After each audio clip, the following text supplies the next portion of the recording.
So the first one is around shock and denial. Now, when you make the decision to get a divorce or that decision is put upon you, you may react by acting as though nothing has happened. So that might be something along the lines of just saying, like, I'm upset, they're upset, it's going to pass, they'll feel differently tomorrow, or I'll probably feel differently tomorrow. You start doubting yourself. And you may carry on your normal life, going about your normal routines, and refuse to believe that the reality of what is actually happening is happening in your life. And this stage may also be characterized by a sense of shock. Sometimes it's described as feeling numb. Sometimes it's just being in complete disbelief as to what has happened. And although you may give the appearance that all things are normal, you may in fact only be just going through the motions of your day to day and letting that carry you through and avoiding what's actually going on.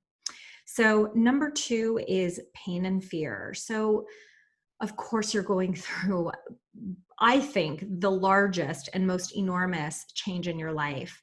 And you may have been hurt really badly by the person you trusted the most in the world, or you may have to accept that a marriage that you have worked really hard for is just not going to work.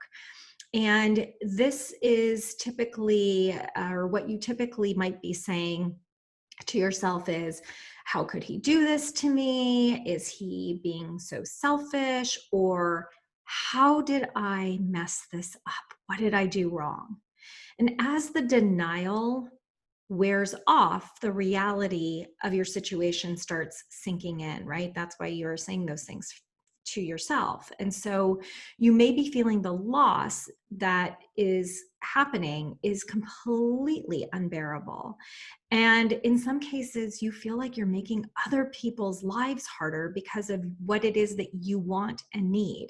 And as a mom, that's super uncomfortable because we always put everybody else first and we put ourselves last. So it's especially painful for us at this stage because we're feeling not only the loss of our marriage and the fear of what the future holds, but we feel really guilty about doing what we know is best for us because we don't want to hurt anybody else.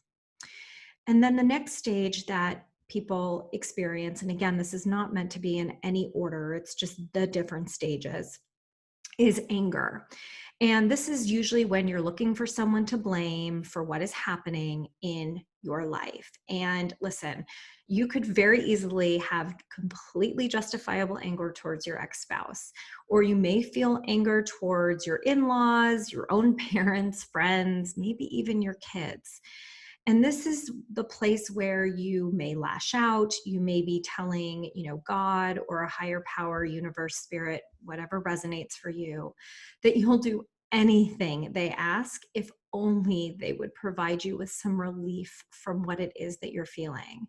And this is a time where you might be saying something along the lines of, oh, I hate him and he's going to regret this, or I can't stand him, or I can't stand what she's doing to me. And while it's normal to feel some degree of anger, if your feelings seem out of control and directed at the wrong people, you know how sometimes we can just lash out of nowhere, and sometimes it's at our kids, then what I actually recommend is that you ask for support, you ask for professional help. And a lot of times we get to this place when we're dealing with the anger of other people, and more specifically with our children, right? Sometimes our kids are having a lot of feelings. If they're younger, they don't know how to express them. They may be blaming you for the breakup of your family, or perhaps your ex might be feeling angry at you for having instigated the divorce. It's really necessary for you to get support around this so that you're not getting yourself into a place where you can't come out, or you're really just sinking down into a rabbit hole that you can't get out of.